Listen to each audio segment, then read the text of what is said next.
Dear students, welcome to the next session, and here we will be talking of voltage controlled oscillator, that is VCO, and square wave generator. The resources are Ramakant Gaikwad, Op-Amp and Linear Integrated Circuits, and second one Sergio Franco, Design with Operational Amplifiers and Analog Integrated Circuits. Firstly, we will talk of VCO. In all the preceding oscillators, the frequency is determined by the RC time constant.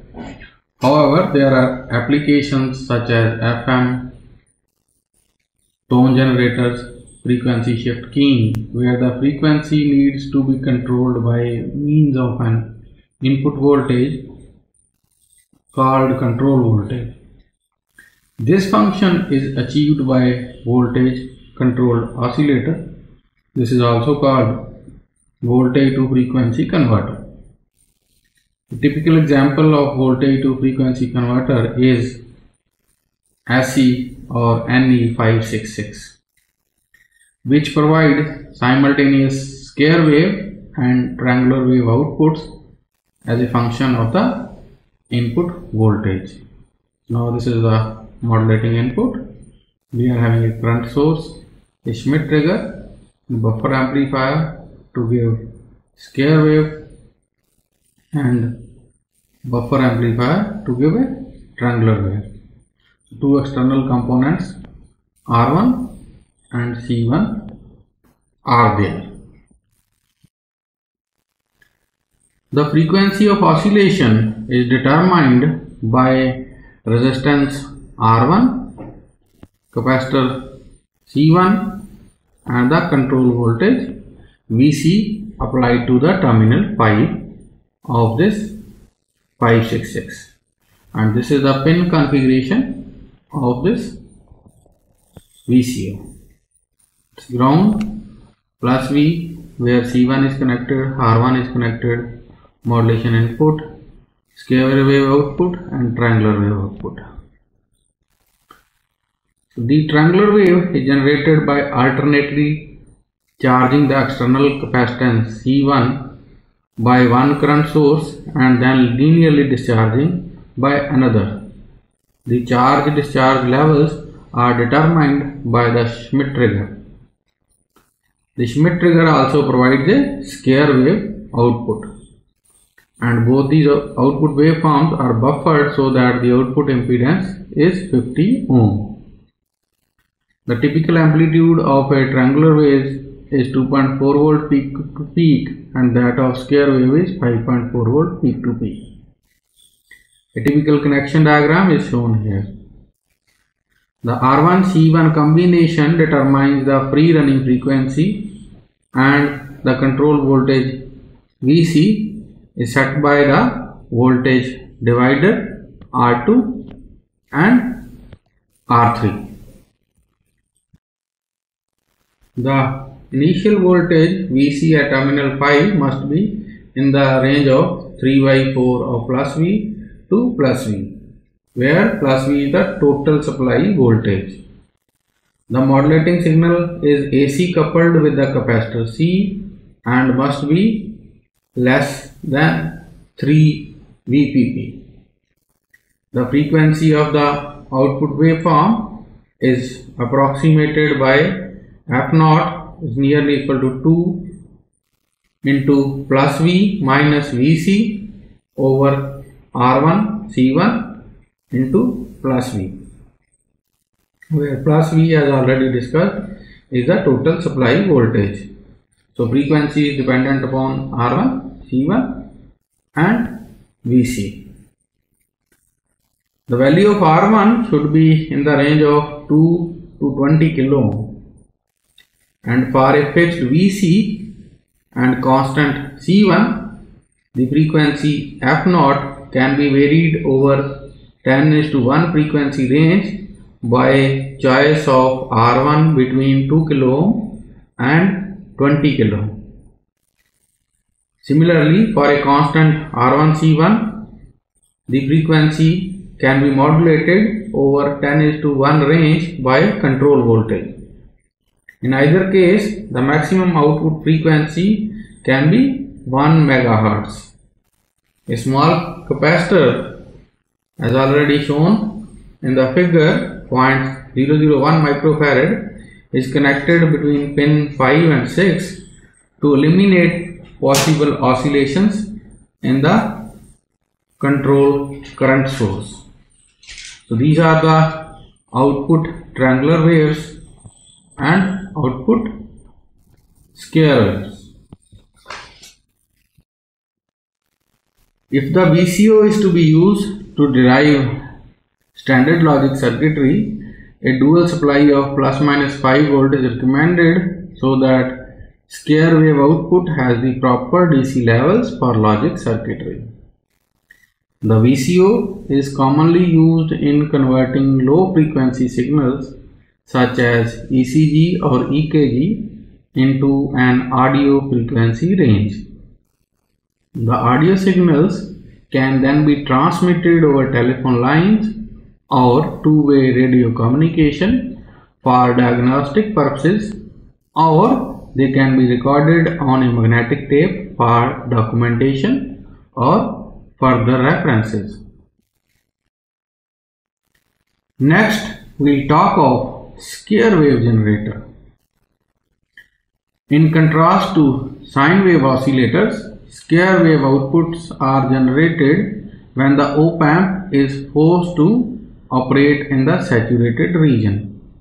That is, the output of op-amp is forced to swing repetitively between plus VCC or plus VSAT and negative VSAT, which is nearly equal to minus VEE, resulting in square wave output. The square wave generator is also called free-running or astable multivibrator. The output of the op-amp in this circuit will be positive or negative saturation depending on whether the VID, that is the differential voltage, is negative or positive. So the figure shows the square wave generator, and let us first assume that voltage across this capacitor is 0 at the instant DC supply voltage plus VCC and minus VEE are applied. This means the voltage at the inverting terminal is 0 initially. At the same instant, however, the voltage V1 at the non-inverting terminal is very small finite value, that is a function of output offset voltage VOOT and the value of R1 and R2 resistors.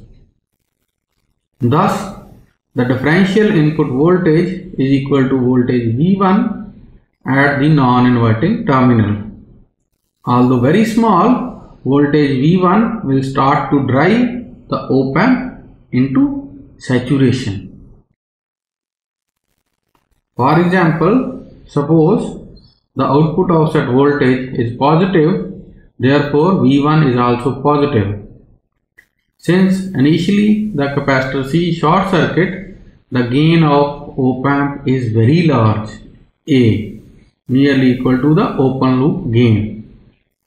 Hence, the V1 drives the output of op-amp to its positive saturation. With the output voltage of op-amp at positive saturation, the capacitor starts charging towards positive saturation through the resistance R. However, as soon as the voltage V2 across capacitor C is slightly more positive than V1, the output of op-amp is forced to switch to negative saturation minus VSAT. With the op-amp's output voltage at negative saturation, the voltage V1 across R1 is also negative. Since V1 is equal to R1 over R1 plus R2 into minus Vsat, thus the net differential voltage is negative, which holds the output of op-amp in a negative saturation. The output remains in negative saturation until the capacitor C discharges and then recharges to the negative voltage slightly higher than minus V1. Now, as soon as capacitor's voltage V2 becomes more negative than minus V1, the net differential voltage VID becomes positive, hence derives the output of op-amp back to its positive saturation, and this completes one cycle. So it is minus V1 to V1 and then again to minus V1 and so on. And this is the output voltage in plus Vsat and minus Vsat. And this is the voltage across the capacitors. So with output voltage at plus Vsat, the voltage V1 at the non-inverting terminal is V1 is equal to R1 over R1 plus R2 into plus Vsat. Thus, the time period of the output waveform is given by t is equal to 2RC ln of 2R1 plus R2 over R2. Or from here we can calculate F0 as 1 over 2RC ln of 2R1 plus R2 over R2. So this equation indicates that the frequency of output F0 is not only a function of RC time constant but also the relationship between R1 and R2.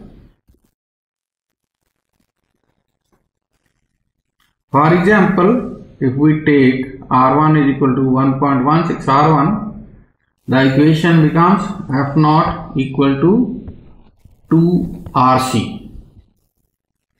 So this equation shows that smaller the RC time constant, higher the output frequency and vice versa. As the sine wave oscillators, the highest frequency generated by a square wave generator is also set by the slew rate of the op-amp. An attempt to operate the circuit at relatively higher frequency causes the oscillator output to become rectangular. Each inverting and non-inverting terminal needs a series resistance to prevent excessive differential current flow, because the inputs of the op-amp are subjected to large differential voltages. The resistance Rs used should be 100 kilo ohm or higher. A reduced peak-to-peak output voltage swing can be obtained in square wave generator by using back-to-back Zener.